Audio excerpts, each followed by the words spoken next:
میں نے وہی کیا، بالکل ٹھیک کیا۔ دریافت کے ساتھ یہی ہونا چاہیے تھا۔ وہ نڈھال ہو گئی۔ خوشنود نے بے بسی سے نہ چاہتے ہوئے بھی مقدس کو دیکھا اور وہ چپ چاپ الٹے قدموں باہر نکل آئی۔ نرس نے کچھ ہی دیر میں مومنہ کو پرسکون کر دیا۔ آکسیجن کی نالی اور مصنوعی دھڑکنوں کے سہارے وہ غنودگی کے عالم میں تھی۔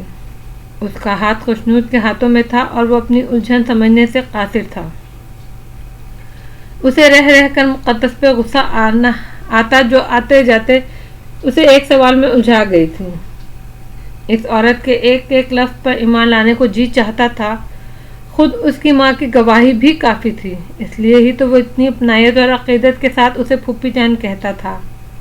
لیکن پھر وہ فرار، یہ اس کے گمان سے باہر تھا۔ دریافت پہ اس کا غصہ سمجھ میں آنے والی بات ہے، لیکن اولاد تک سے چھپ جانا، دریافت کو تو قانون نے سزا دی تھی، یہ الگ بات کہ بار بار کی اپیل نے سزائے موت کو عمر قید میں بدل دیا تھا۔ لیکن پھر وہ سر جھٹک کر اٹھ کھڑا ہوا۔ فی الحال مجھے ان کے مکمل صحت یاب ہونے کا انتظار کرنا چاہیے، اس نے سوچا، حالانکہ یہ بھی اچھی طرح جانتا تھا کہ جس قدر خراب حالت میں وہ اسے اٹھا کر اس ہسپتال تک لایا تھا، اس کے بعد اس کا نہ صرف زندہ بچ جانا بلکہ پورے ہوش و حواس کے ساتھ اتنی دیر گفتگو کرنا بھی ایک معجزہ ہی تھا۔ اور اب ایک اور معجزہ ہی ہوگا اگر مومنہ ان مصنوعی سہاروں کے بغیر بھی زندہ رہ لے۔ وہ پوری رات اس نے موت سے لڑتے لڑتے گزاری۔ ہر بار ہوش میں آنے کے بعد اس کے لبوں پر مقدس کا نام ہوتا اور وہ ڈھہ جاتی۔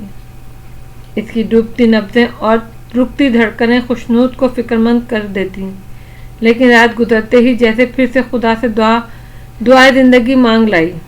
شاید وہ خود بھی کسی کے دل میں اپنے لیے بدگمانی اور خدشے چھوڑ کر مرنا نہیں چاہتی تھی۔ تم خوشنود کیسے جانتے ہو مقدس کو؟ ذرا سنبھلتے ہی اس نے سوال کیا، ایسے سوال جس کا اصل جواب دینا شاید خوشنود کے لیے خود کو ہار دینے کے مترادف تھا۔ بس کچھ دن پہلے اتفاقیہ ملاقات ہوئی تھی، لیکن در حقیقت وہ پہلے ہی آپ کی تلاش میں تھی۔ انہیں کسی نے آپ کے لاہور میں ہونے کی اطلاع دے دی تھی۔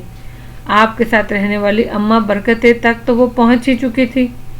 ایک دن اماں کو میرے ساتھ دیکھ کے وہ مجھ سے پوچھنے لگی، پتہ نہیں کیوں میرا دھیان اس طرف گیا ہی نہیں کہ ان کا آپ سے کیا رشتہ ہو سکتا ہے۔ میں کچھ سوچے سمجھے بغیر آپ کے پاس انہیں لے آیا۔ مجھے ذرا بھی شبہ ہوتا تو پہلے آپ سے ذکر کر لیتا۔ میں نے کہا بھی تھا کہ کسی کو میرے متعلق پتہ نہ چلے۔ اور کیا تمہیں اس کی صورت دیکھ کر بھی کچھ محسوس نہ ہوا؟ ہوا تھا، بہت کچھ محسوس ہوا تھا۔ وہ کھویا کھویا سا سامنے رکھے پھولوں کو بے دھیانی سے دیکھتا رہا۔ تمہیں تو اسے دیکھتے ہی پتہ چل جانا چاہیے تھا کہ وہ میری بیٹی ہے۔ میں نے کہا نا، وہ خود کو بھلا چکا تھا۔ میں نے کہا نا، میرا دھیان کسی اور طرف گیا ہی نہیں، اس سے ہٹتا تو کہیں جاتا۔ مجھے کچھ یاد نہ تھا، نہ آپ کی ہدایت نہ کچھ اور۔ وہ سامنے ہو تو پھر بس۔ خوشنود، مومنہ بے یقینی سے پکار اٹھی۔ اس کی غبار غبار ہوتی آنکھیں چھلک پڑیں اور وہ جیسے ہوش میں آ گیا۔ خفت سے اس کا گندمی چہرہ سرخ ہو گیا۔ وہ کتنی دیر اسے دیکھتی ہی رہی۔ خوشنود، بس ایک بار اور میری مدد کرو، مقدس کو ایک بار میرے سامنے لے آؤ، مجھے اسے کچھ کہنا ہے۔ اب تو مجھے اسے سب کچھ کہنا ہی پڑے گا، بات صرف میری نہیں رہی۔ وہ کہانی جو مجھ سے شروع ہوئی تھی، وقت نے اس میں کتنے کردار شامل کر دیے ہیں۔ مجھے اب ہر کردار کا حق پورا کرنا ہے۔ اسے بلا دو۔ نہیں پھپھو جان، اس نے معذوری ظاہر کی، آپ میرے لیے قابل احترام سہی، لیکن میں کیسے بھولوں کہ وہ خان دریافت خٹک کی بیٹی ہے۔ مجھے اس کے سامنے جانے پر مجبور مت کریں، میں کمزور نہیں پڑنا چاہتا۔ وہ صرف تمہارے دشمن کی بیٹی نہیں، تمہاری پھوپھی کی بیٹی بھی ہے، اور تمہاری پھوپھی ان مہمان سانسوں کے ساتھ اپنی اکلوتی اولاد کو دیکھنے کی خواہش کر رہی ہیں۔ کیا تم اس کی یہ خواہش پوری کرو گے؟ وہ چپ چاپ نمبر پش کرنے لگا۔ نہیں ڈاکٹر خوشنود، میں نہیں آ سکتی۔ جس ماں کی تلاش نے مجھے اتنا بھٹکایا، اس کے مل جانے نے مجھے اور الجھا دیا ہے۔ جب تک وہ میری بات کے تسلی بخش جواب نہیں دیں گی،